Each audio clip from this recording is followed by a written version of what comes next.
The Venus Project, Teamspeak Seminar, July 24, 2011. How does Jacques witness the other systems theorists like Buckminster Fuller or others, and what does he think about them?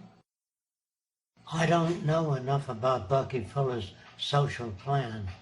I don't remember any. All I remember is that he wanted to cover New York with a big dome, which is not a social institution. It's not dealing with social problems, so I can't evaluate that. How about other system theorists that you may know? I have to know about it. I don't know of any other system theorists that include the design for cultures throughout the world. Has the Venus Project a system of raising children that goes beyond the recommended reading list? Could you provide some details about it? Are children going to be raised by the whole community instead, or just their biological parents? Well, actually, at school, they will learn how we relate to nature, how to communicate with one another, how to accept differences without being antagonistic. That is all in the school system. I don't know what parents can teach children. If the parents are better informed, they will utilize the same system that we use in our schools. You know, today they say we have integration, but it's really putting people in proximity of one another, and they really don't deal with the problems that I know of in schools like that today. You're right, Roxanne, because what we do is we integrate the children so they understand how we relate to the environment. They understand that if we destroy the rivers or dump toxic materials into the ocean, we're going to pay for it in the long run. So they have to be educated in the methodology of maintaining dynamic equilibrium between ourselves and nature. And they would be learning things that help support the resource-based economy in that direction. They wouldn't be learning parasitic professions like lawyers, advertisers, salespeople, business people. That's true, Roxanne. Everything that they learned would be related to the living method at the time, how to relate to one another, how to avoid arguments, how to avoid depressed feelings, how to deal with people who have a different value system. Okay, next question. Don't you see a major challenge in people willingly giving up their personal properties, for example, their home, during any transition? I don't see people giving up anything. I see that the system breaks down, and that the banks break down, and that the whole economic system goes into a tailspin. In that time, people are not concerned with their factories or their private property. You saw that during the 1929 Depression, didn't you? Yes, I did. During the 1929 Depression, I noticed that people lost their factories, but when they were told that the government was taking over their factories because they hadn't paid taxes on the equipment in years, and the reply was, "We have no orders for material. Take over the factory. We don't care." You can't sell a factory that has no output for production. In other words, if people don't have purchasing power, owning a factory is of no value. How can a system work when some people are not motivated to do their part and others are? Do small groups of people do all the work? Actually, it doesn't take all the people to be convinced. If you really think about it, I would say that our nation is probably carried on the backs of no more than 200 people. The Teslas, the Pasteurs, Louis Pasteur, Edison. Very few people have made major contributions in altering our lifestyle. It doesn't take everybody to be convinced of the Venus Project. It takes very few people to operate the entire economy. What if someone takes advantage of the system? I can't conceive of that. Only during the transition we will have problems. But after the system is established, there's just no place for a takeover. In fact, if you take over, you hurt yourself. What we do is try to benefit all people all over the world. Those patterns of behavior of takeover are really during the monetary system. They do not occur in a resource-based economy. Don't people make the decisions for the machines? How can machines make decisions for people? All we do is program the machines to turn out a certain amount of products, depending on the population in each given area. Machines are in touch with programs that are set in. How many toothbrushes, how much toothpaste, how much hair lotion, whatever it is people need, are pre-programmed and set in on the information area. And the machines are in touch with information. Just like they turn out warplanes today or machine guns based on the amount of soldiers you have in a given area. We use the same methods that industry uses, only more efficient, only on a larger scale. It isn't the machines that make the decisions. The programs are preset for the machines. For example, if you have 7,000 people that need houses, then the machines contact the housing system and indicate how many houses are needed in each given area. That is already known. That's based on the work of the survey committee. When the survey committee tells us we need so much food, so much water, so much clothing, all that is just like the military system or a boat that has 1,000 passengers on the liner. If you have 1,000 passengers, you order so much water, so much food. If you have 2,000 passengers, the people that operate the liner now know just what is needed to handle 2,000 passengers. That's pre-programmed. All that the computers do is carry out the programs which are initiated for them. In the new society, will there be regulations that restrict freedom of choice? No, that's built into the system. I don't know what freedom of choice means, but if you want a certain suit of clothing, you go to the access centers and you can access whatever clothing you want. You cannot take advantage of the system because the system knows what you've taken and knows how long it will last and how long it takes to get additional clothing. In other words, it has an inventory method so that you can't cross over or do whatever you want to do. It's based on understanding you, your needs, and what you've been requesting in the past. But your choices will be much greater. You'd have access to anything that the society can initiate. A high-energy society. So your choices would be much, much greater than today. It doesn't depend on money. We always say you're as free as your purchasing power today. We have to give up our current cities. How can we do that? Won't it be wasteful? It's very wasteful operating your cities today.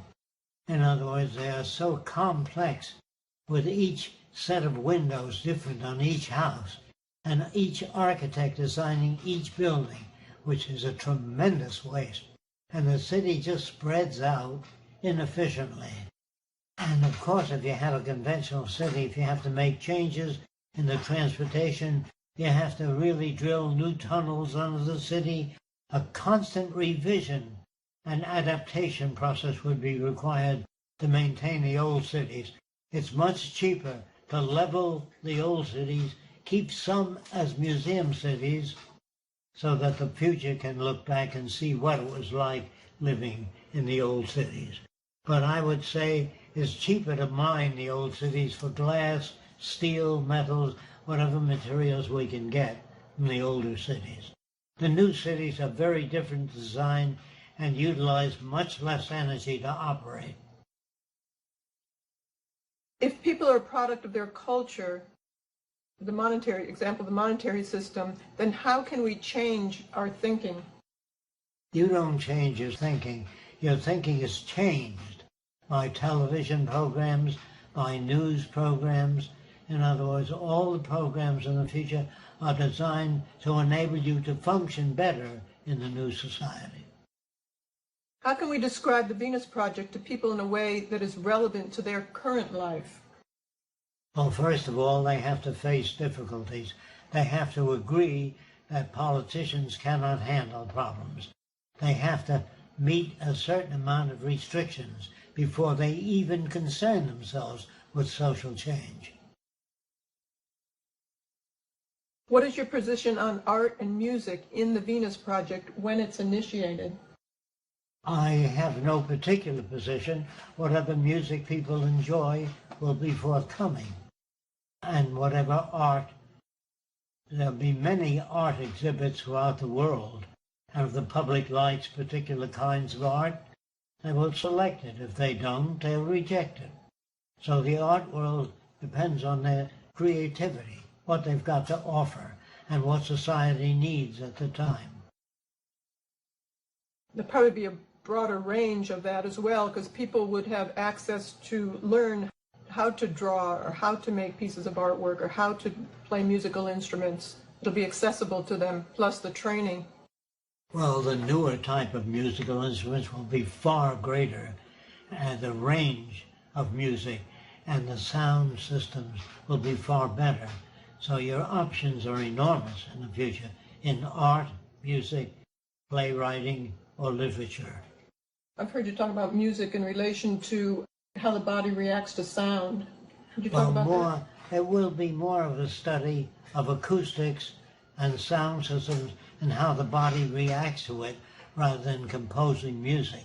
We want to know just what sound can possibly do to alleviate tension, to make a person feel more relaxed. So it'll be the study of sound and its effects on the human body rather than music as it is today.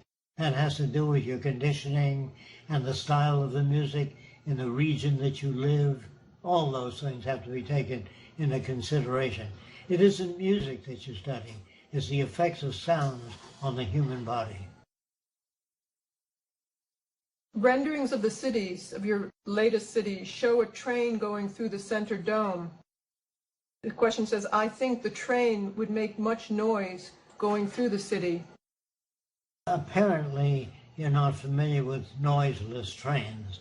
It's possible to put a neoprene or a cylinder or a circle in the wheel itself that dampens sounds. In other words, if you can picture this, the middle of a wheel, if it's not a maglev system makes no sound at all. When you have maglev transportation on a broad scale, you don't have the noise problem in the first place. It isn't getting rid of noise, we just don't have noise by designing systems that are silent. If you put a lead sheet laminate in ceramic materials, the ceramics make no noise. Even when the dishes are moved in a restaurant or when they're moved in the kitchen, you don't even hear it. It's many different ways of designing plates, coffee cups, all kinds of utensils that make no noise. This person's heard in your earlier DVDs how you explain how children will learn about the environment by going out into the environment on tours and boats and things like that. Their question was, how are abstract things like mathematics, how will they be taught? It depends on the program, and it depends on how it's used. I can't answer that unless you name a specific direction that math is taking. And if it takes a specific direction that's related, I'm not talking about theories, I'm talking about specific math related to the design of bridges, buildings, transportation, space travel, all math related to some physical entity is the kind of math we deal with. Theoretical physics is something entirely different. This is an interesting story. There used to be someone that went to Jacques' early lectures before I was around, and that was like 1976, before that. And he was a sign painter, and Jacques got him interested in science. Yeah, Jacques is whispering, he was also a Catholic. But he got him interested in science, and he went to college looking for other teachers who taught like Jacques did, and he couldn't find any, so he emulated the way Jacques taught. He ended up being a physics teacher. And he wrote a book based on the methods and the way Jacques teaches called Conceptual Physics. And it's in most high school and college physics courses today. And it's in its something like 13th edition. And I think the last edition, he has a whole page dedicated to Jacques and how he inspired him and how he taught him how to teach physics through conceptualizing and relating it to things in the real world. With faster transportation systems, what modifications would take place if typical wildlife is crossing paths? Most transportation systems are elevated above the ground in particular regions so that wildlife can cross under the transportation systems. And they're also concerned with this in relation to automated machinery and wildlife, or people too, I imagine. I still don't know what the question is. What modifications would take place if wildlife was in front of automated machines? Automated machines are caged off from wildlife so they can't be injured or hurt by the machines. In other words, just as they are protected today, no human can walk over to a machine without entering the plant in the first place. And really, all that sort of thing is easy to handle. I see no difficulty in that area at all. Wildlife would not be injured by machines. And if a machine was out in the field, an automated machine, the machine is as smart as the number of sensors that you put into it. So it would stop. It wouldn't just ram into anything in its course. It would stop. If you put sensors in it, that makes it do that. This is true. What is needed is sensors in automobiles and all transportation units so that if any form of life or any type of object is within so many feet of that unit, it scans it and puts on the brakes automatically. You can't back your car over a child because there's sensors on the back of the car which sense the environment several feet in front of the car and put the brakes on automatically and alert the driver if he is driving the car before automatic systems are set in. But even if automatic systems are set in, they have sensors on them, not a single sensor, but several of them on separate circuits. So if one fails, the others take over. I know they're starting to do this in cars now, but you talked about this 50 years ago. I think even on the Larry King show in '74. My current approaches are not having much success. Could you please explain some of your techniques for getting through to people about the Venus Project? Oh, I can only tell you about the people that I've encountered. First, you have to understand their value system.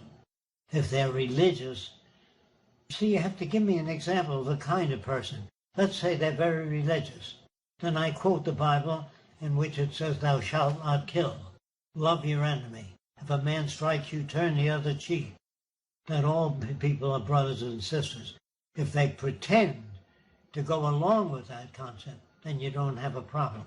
If they violate the teachings of Christ or what is in the Bible, "Thou shalt not kill," they will not join the army. They will not take part in military systems.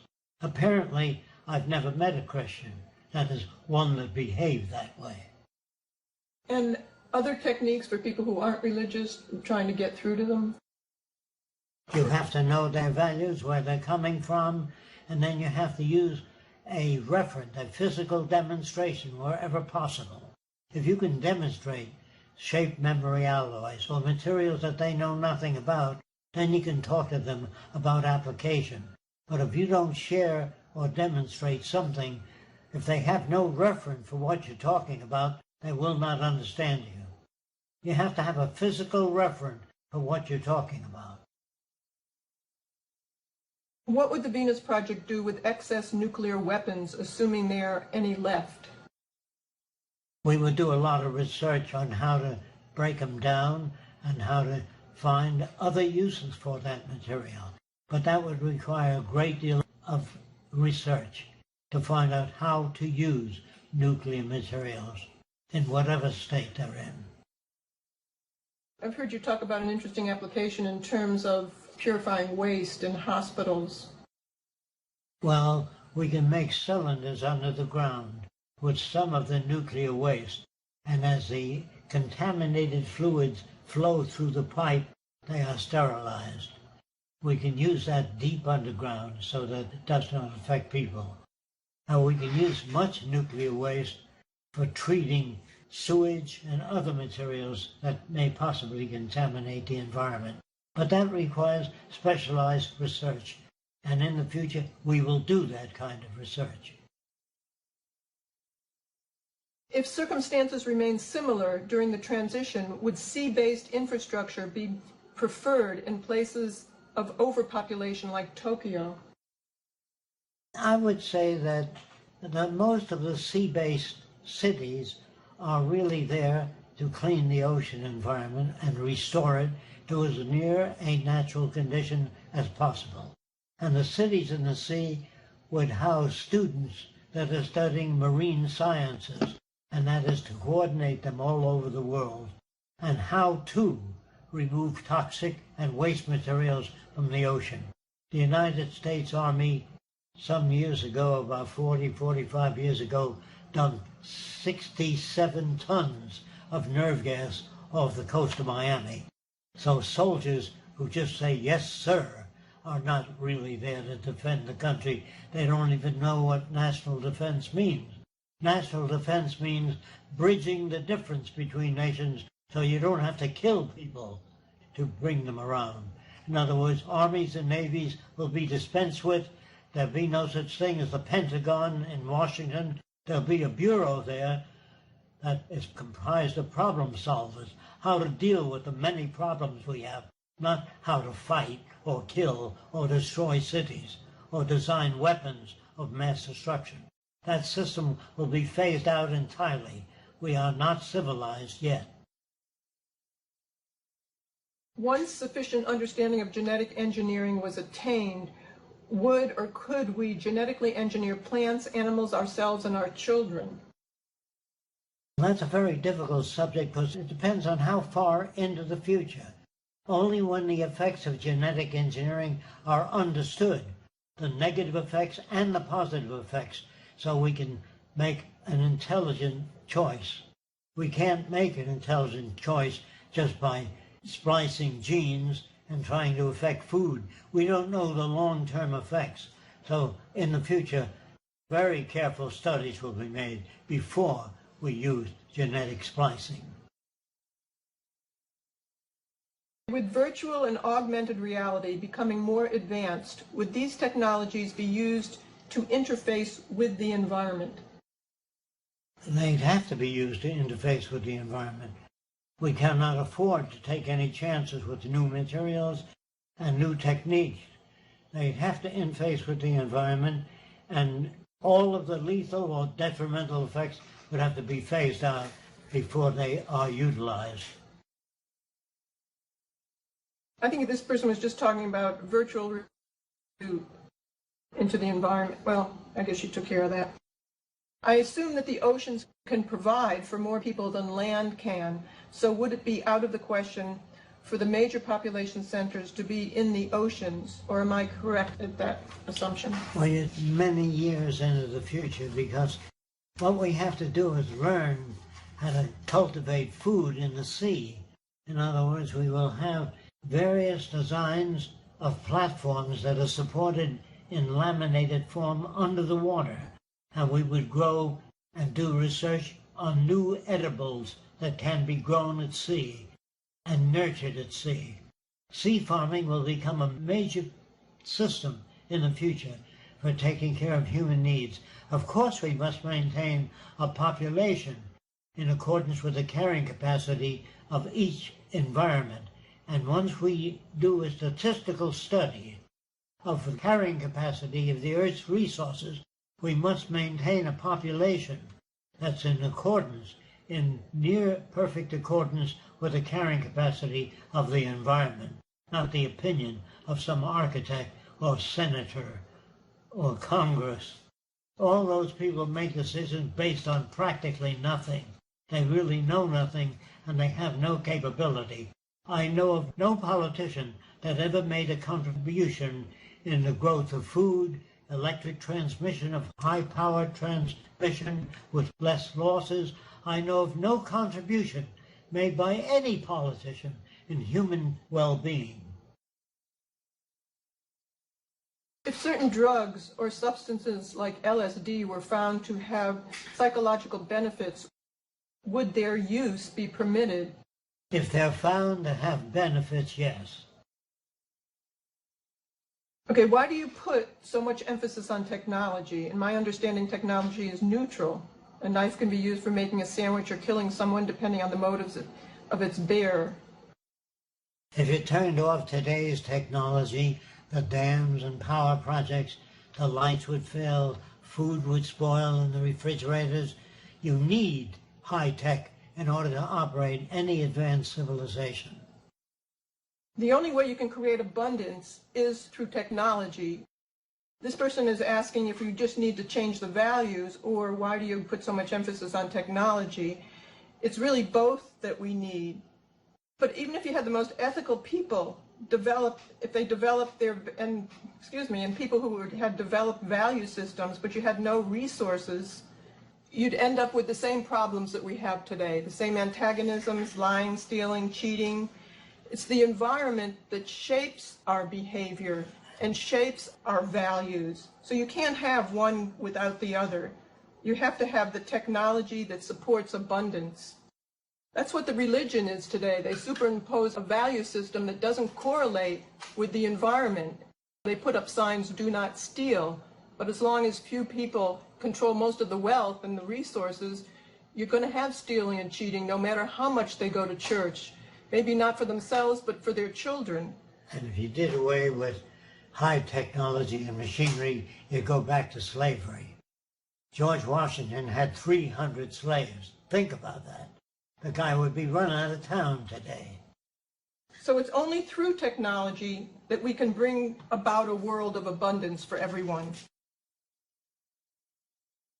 Okay, are there any books you could recommend on general advice for changing value systems and understanding the psychology of prejudice?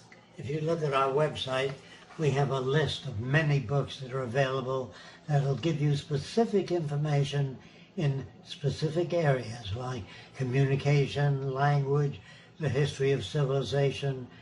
Look at our website. We have a wide listing. Yeah, the show of violence talks about how environment shapes behaviors, but it really doesn't, none of those books put it all together and talk about what the value system should be in a different type of system, in a system that produces abundance for everyone.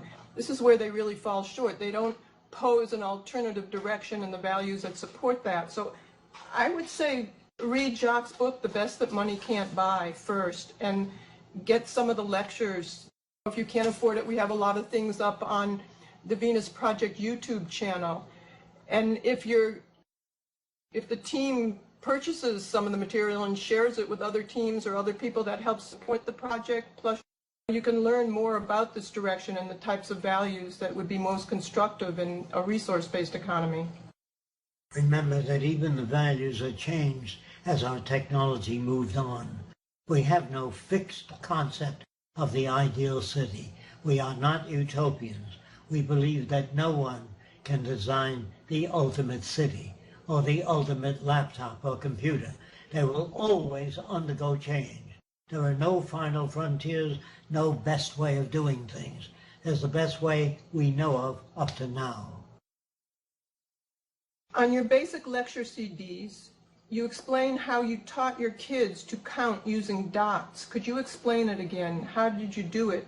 Because the sound quality wasn't good. Well, in the early days, I can only describe what I did.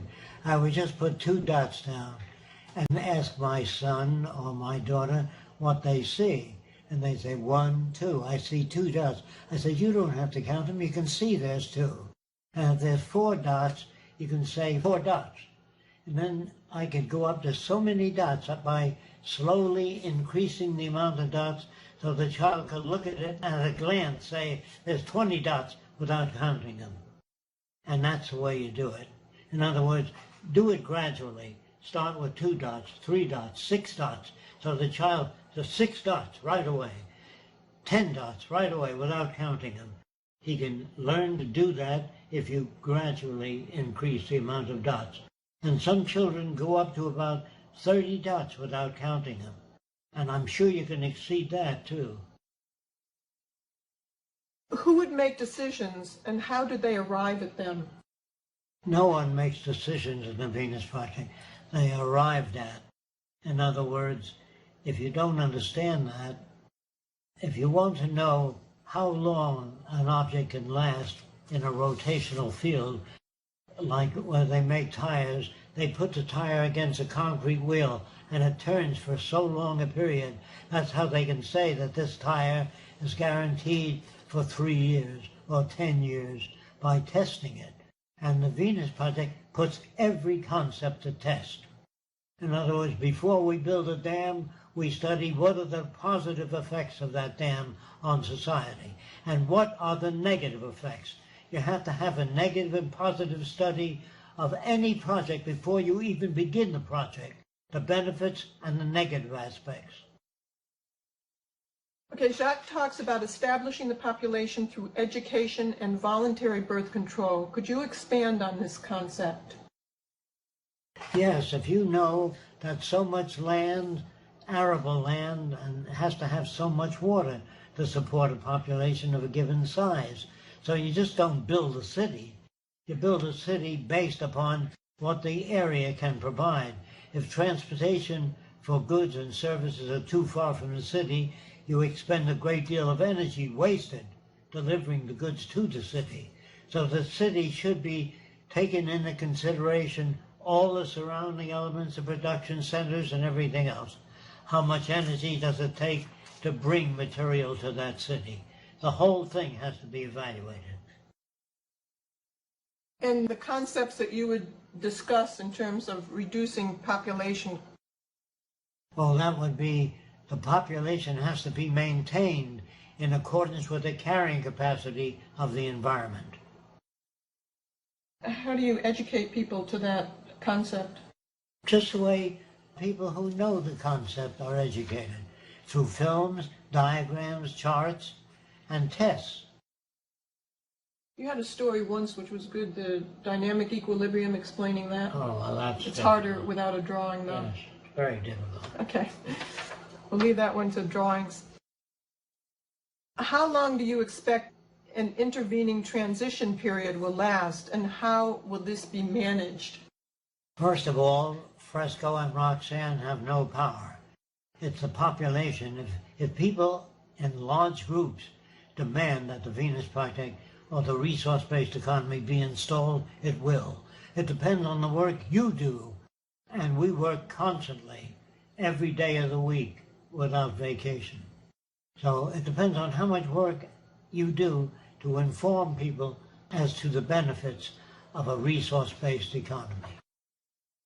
Yeah, we don't have any control of the transition either. We think it will be really terrible, especially in the United States, where so many people have had so much and really spoiled and have a lot of guns too. I don't think they'd sit back easily and have them lose their homes and their jobs and education. And healthcare. Yeah, and healthcare. There'll be a point where when they start to revolt, it will be pretty terrible. And there'll be a lot of military dictatorships, more military control, Jacques is saying, throughout the world, as what is happening now. Do you think that there are periods of exponential growth in technology, of technological advancement, and periods of kind of dormant periods? How does that work? Yes, that has to do with finances and how much money or equipment the lab has. But in the Venus Project, every lab is given whatever they need. No more digging up nickels and dimes for research in heart disease, cancer, or any other physical disorder. Every lab gets whatever it needs and more. Yeah, there'll be exponential growth in a resource-based economy. Continuously. Right, because you don't depend on the economy when the government has funds or private industry can get funds or grants. Do you accept the idea of free will? Not at all. I believe that every word we use, All our facial expressions come from movies, books, our parents. Remember this, when you say good morning, there's not a single word that's your own.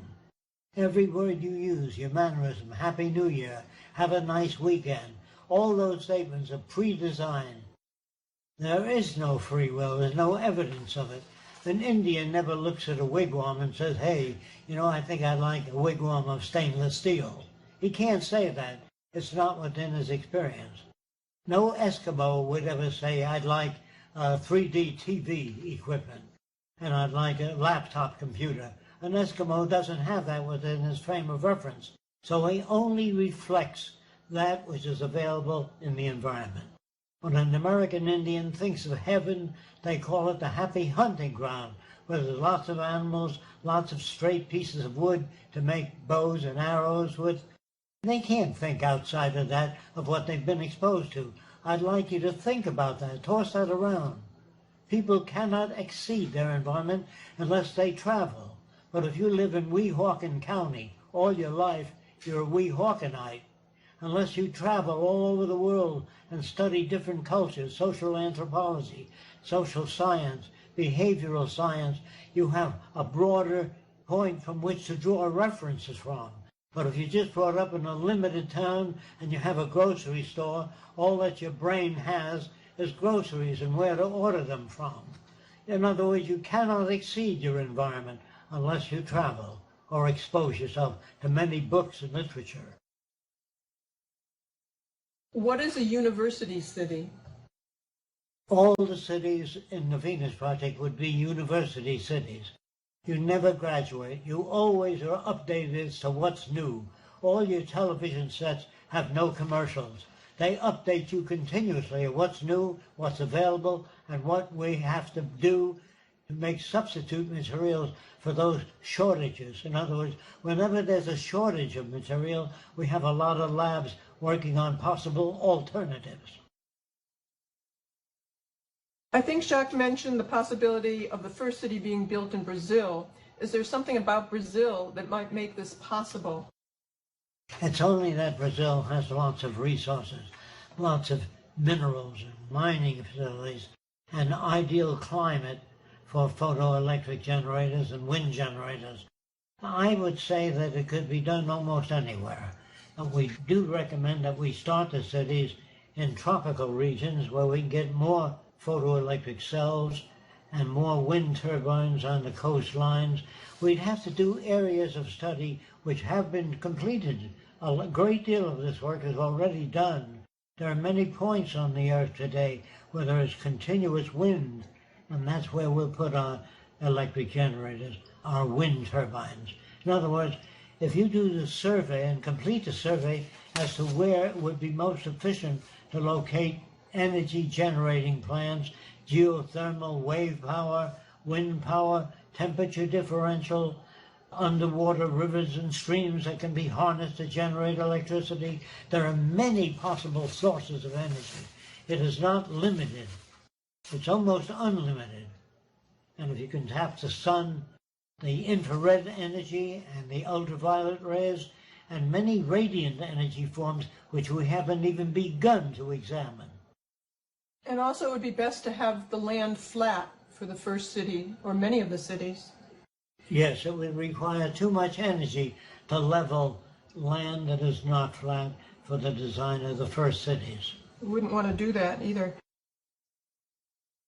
Can you go into detail about how you worked with changing the members of the KKK, the Ku Klux Klan? Oh, well, that is somewhat complex, but I knew a leader in Miami that had a war surplus store. And he talked to me occasionally about the Klan. And he said, Fresco, you're a smart guy. What do you think of the Ku Klux Klan? I said, it's a great organization, but it doesn't go far enough. If you attack, you lose it. If you say it's a great organization, but it doesn't go far enough, they say, what do you mean? You get their ear. Do you understand what I'm saying?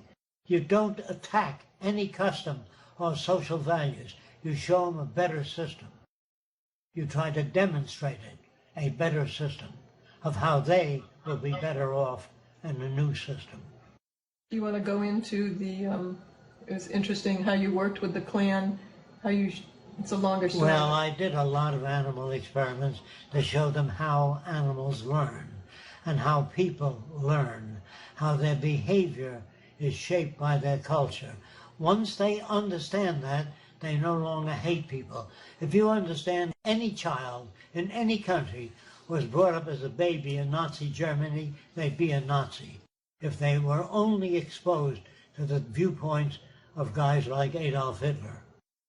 If you were brought up in France, you'd speak like a Frenchman. You'd have all the facial expressions of a Frenchman. If you're brought up in Sweden, you'd think like a Swede. If you take a Swedish baby and bring him up in Israel, he'll behave like an Israeli. That the environment really shapes behavior. If you're not sure of that, get hold of some elementary books on human behavior. Can you go over the stories that you did with the picture? You pulled out the picture and showed them. It's a longer story. No, it's not physically demonstrable. Okay. I'd like to explain it. Go ahead. All right. Jacques did many different methods with the Klan. One of them, One of the methods I used I was going to go into Bambi, the was story with projecting Bambi. a picture. And this individual told me he can look at a person and tell me all about him. And I said, if you can do that, I'd like to learn how you do that. So I projected a picture, which I got from the post office, and he told me that the man he was looking at was a good man, a Christian, a war veteran, a family man. Then I pulled the bottom of the picture out, which is a statement on it, wanted by the FBI for subversive action against the United States. Well, members of the Klan began to laugh at him for the first time. See, they never laughed at him. He made all kinds of statements. It was not subject to experiment. Once that happened, I did not attack him. The group itself modified their behavior in relation to his statements. In other words, you have to take the time out to verify your conclusions. Another example Jacques did was that he had a record that he played, and he asked Lou to tell him everything about the person who was talking. And he had an Oxford accent and spoke very well about science and aeronautics.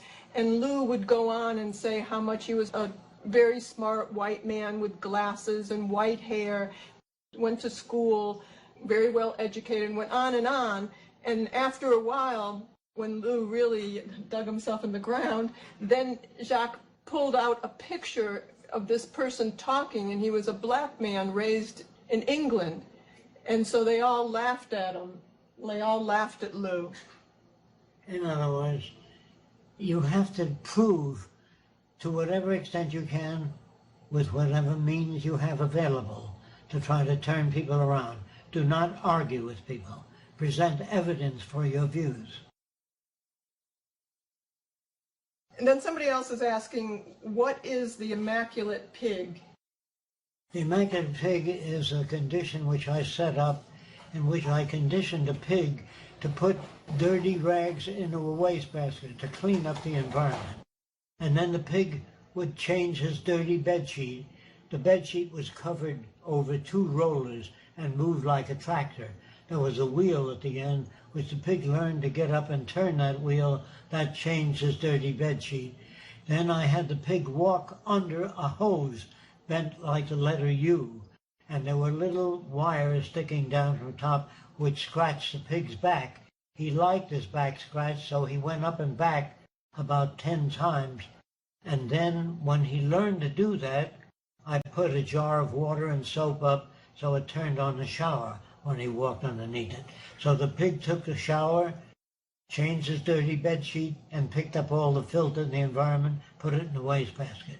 The way I did that is when he deposited the first object in the wastebasket, it had a micro switch underneath it so that dispensed food. And every time the pig put some waste in the basket, the food dispenser would dispense a little food. So I called it the Immaculate Pig. He put a little white coat over the pig with a red cross, and it said the Immaculate Pig. And he filmed that when he was at a transit camp during the first 29-30 Depression. And then he used that film to show to the Klan to have them understand conditioning. And the effects of environment Right. on behavior. And they were really amazed. They said, Jacques, I raised me a lot of pigs, but I ain't never seen me a pig that smart. How did a pig get that smart? Yeah, they projected their own values into it. But you have to use demonstration for people that have no such information. You have to inform people just as you are informed. Suppose a person doesn't want to live in the city. Can he live where he wants to live? Yes, he can. Suppose a person doesn't agree with another person. Can he openly disagree? Yes, he can. But just ask a question. What do you do with people that don't want to live in the houses we recommend that they live in? Just pinpoint the question. Like, who makes the decisions? How do they make the decisions? What if two people have a different concept? How do you select the better one? How do you know which is better? What means do you have for dissecting which city will be built if many cities are submitted? In other words, tighten your questions up. Don't go through a long dissertation. Yeah, I wanted to describe how you got in with the clan, because first, Jacques always talks about if you're dealing with different people, to really try and identify with them, have them identify with you, so you're not an alien just lecturing to them or something, because they'll reject you. In a resource-based economy, how would the drought in Africa that's going on be dealt with, the drought in Somalia? How would the drought be dealt with in Africa? You're Somalia? talking about an already damaged area. Once we get the Venus Project underway, if the nations join together, there are floods in different parts of the world. We don't harness the floodwaters. In the future, we will harness the floodwaters and direct them through our canals to water storage basins. There's more than surplus water. There's more water than the world needs. We've had floods all over America. We don't harness that water yet. In the future, we have to learn how to harness resources that are scarce. You've also talked about, since it is a coastal country, you can bring in the salt water and in canals and do desalination. By evaporative condensation. Right. In other words, you can't start all over the world. You have to start the Venus Project somewhere and gradually arrive at a resource-based economy. We can't start tomorrow morning, as some people assume that we can go right in and clean up everything right away.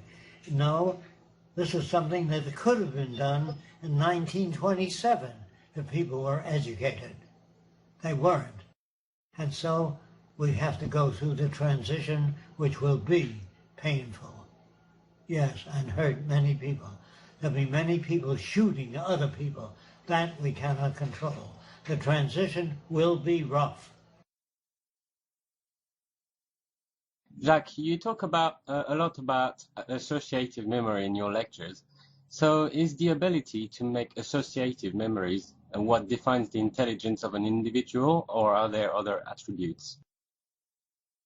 He's asking, you talk about associative memory. Is that the ability to define intellect in people, or are there other attributes? By associative memory, let me tell you what I mean by it, so you don't go off in some other direction.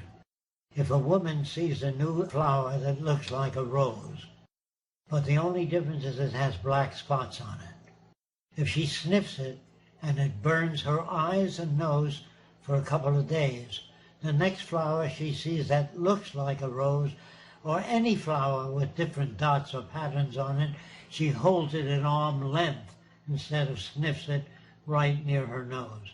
That's associative memory. We make all our decisions based on associative memory. If everybody had a nose a foot long, people with a small nose would have surgery done. If that's the social norm, Okay. try to conform to the social, that's associative memory. Do you equate that with intelligence?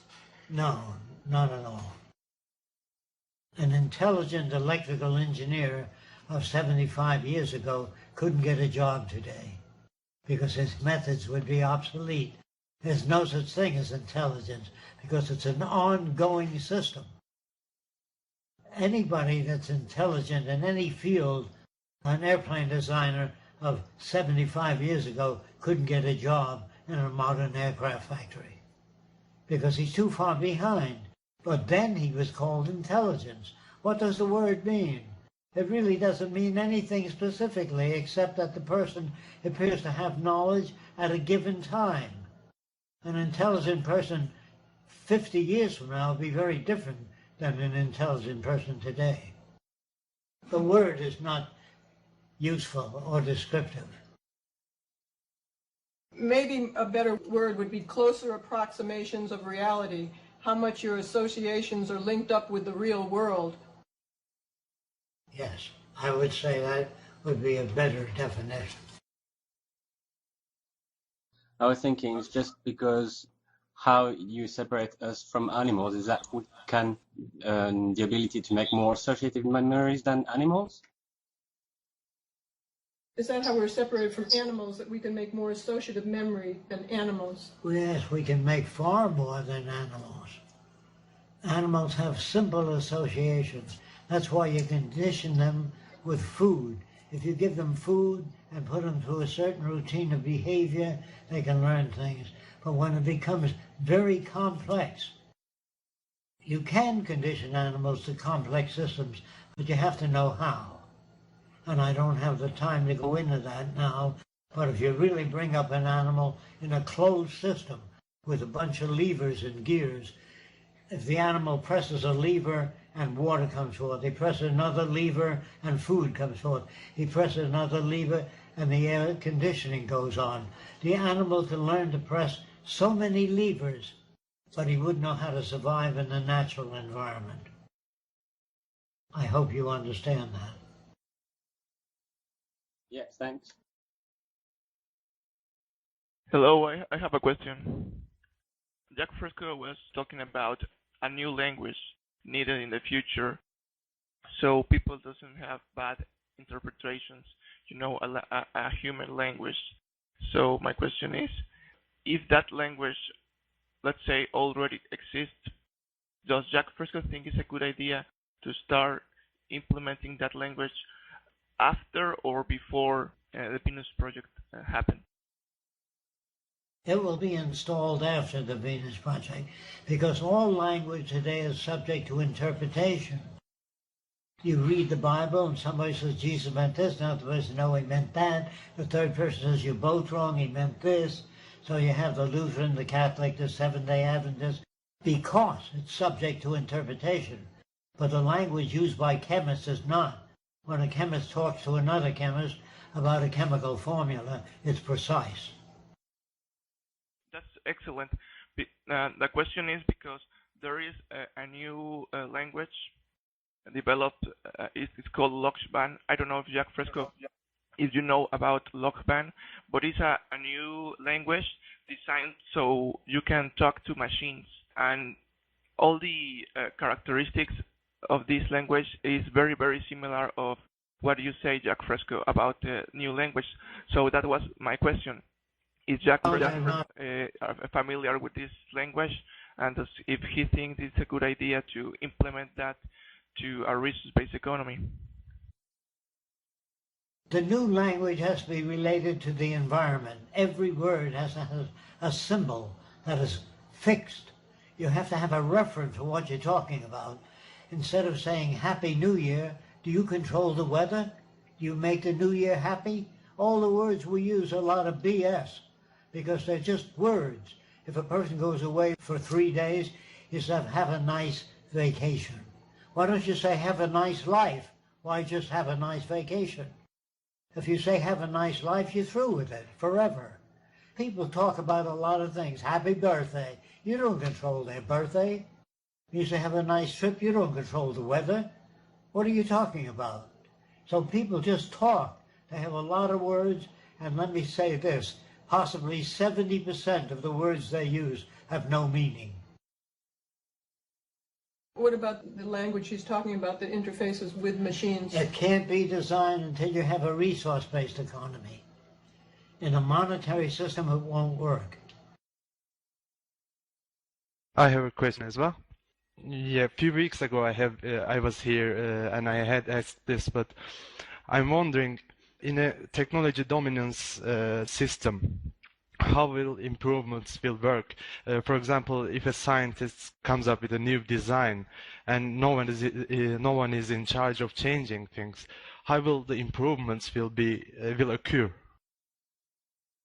All improvements are submitted to a computer which makes all that information available at every research lab. And if you submit an idea, it goes through the computer and it's matched with known patents and ideas. And it says the idea you submitted may have been invented in 1933, and that it's not new. It'll tell you who did it. And if it is new, it'll be sent to every lab that's concerned with that particular problem. So the computer system will act like, will do the confirmation. The computer system will confirm the fact that the idea is needed and new, and should be applied. Okay, thank you. I was wondering about the pictures of the city design that Andrew rendered the most recent one that we see on the websites. Which part of the world would this fit into? Well, it's best to do it in the tropical regions or subtropical because of solar power and wave power and maybe wind power. But we'd have to do a survey first to determine the optimal use of whatever energy generating system we have. Now, along the west coast, there's all kinds of volcanic access. In other words, if we can tap fusion volcanic power, we can build generators all along the west coast, all the way up to the Aleutian Islands. It all depends on what's available and what's to be built in a given area. That's why the survey is so needed first. Yes. So it's not just based on opinion, but it's based on what there is out there and what is needed and what the people need and where they are. All decisions are made on the basis of the survey. All the shortages are determined on the basis of the survey. How many hospitals do we build? How many cases of heart disease are there? How many cases of cancer? How much research is given to each project? Depends on how extensive the damage is or a new disease that may occur. The research labs are all controlled numerically by the nature of the problems. Okay, I guess we'll wrap it up this week. We really appreciate your questions and that you're interested in listening to the answers, so keep them coming if you'd like. Thank you very much. I appreciate you guys and the work that you're doing. And please, there are no questions that I would not want to answer. So don't hesitate. Ask any questions you will. Thanks to everyone for coming. Thanks, Jeff and Roxanne. We'll see you next week.